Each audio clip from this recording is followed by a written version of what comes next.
What is the best way to find a place to rent here in Rochester, Minnesota? This is a question that I was recently asked by a really nice couple moving from Texas.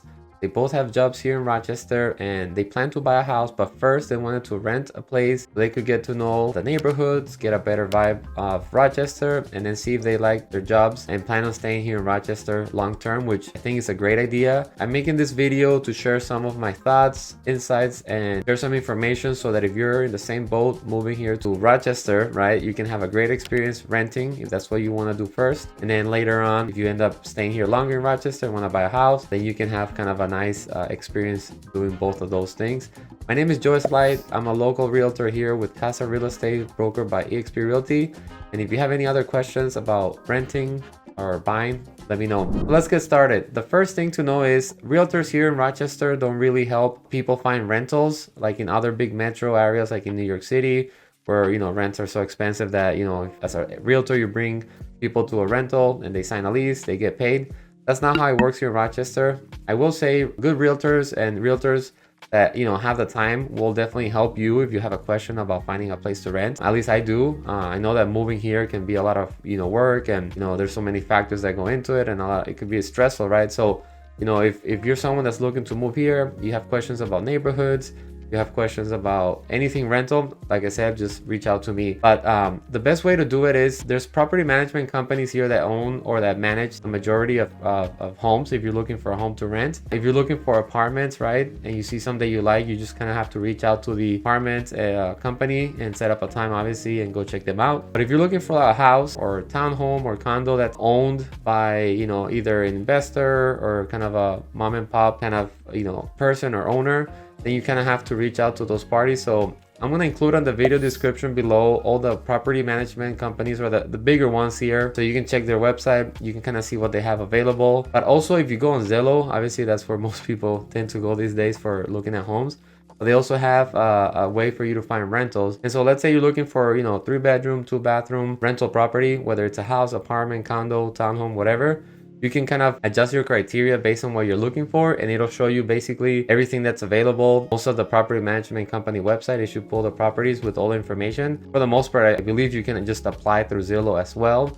It's possible you may have to go through the company, but either way, you have access to seeing all the properties. So what are some things to consider if you're looking at renting a place here in Rochester, Minnesota? So obviously, your budget, the size of the home you're looking to rent, how many bedrooms, bathrooms, square footage.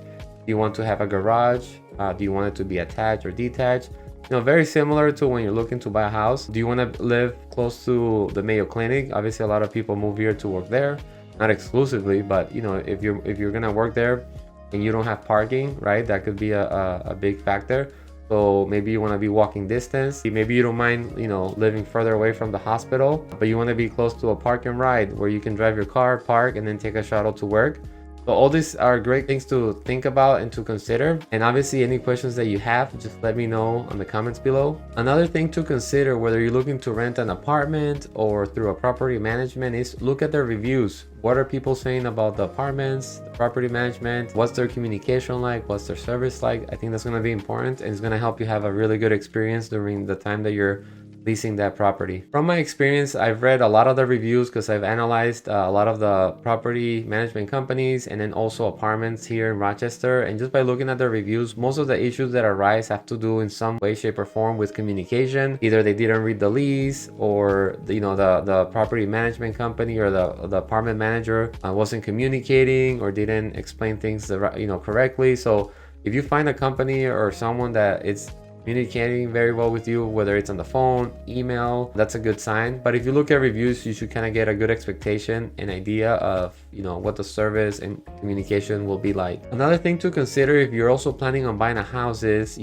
what would happen if you break the lease earlier and you want to buy a house, right? Can you sublease the property? What the penalties or costs are if you break the lease? And obviously asking that verbally and getting an answer to that, but also looking at your lease and checking out the writing of what would happen and what the costs are associated and all that stuff, because they can tell you something, but whatever is on the lease, that's going to be what's going to be the kind of the legal agreement, right? And finally, if you are moving here to Rochester, you want to rent first and then you're thinking about buying, reach out to me. I'm happy to help you. I'm not gonna basically go and show you places, but if you send me a listing or a property that you're interested in, I'm happy to kind of share with you my thoughts on what they're charging, location, schools, anything that you might want to know about the neighborhood. I'm happy to help. So just, reach out to me, and best of luck with your move. And I hope that you really love and enjoy Rochester if you end up moving here. Thanks for watching.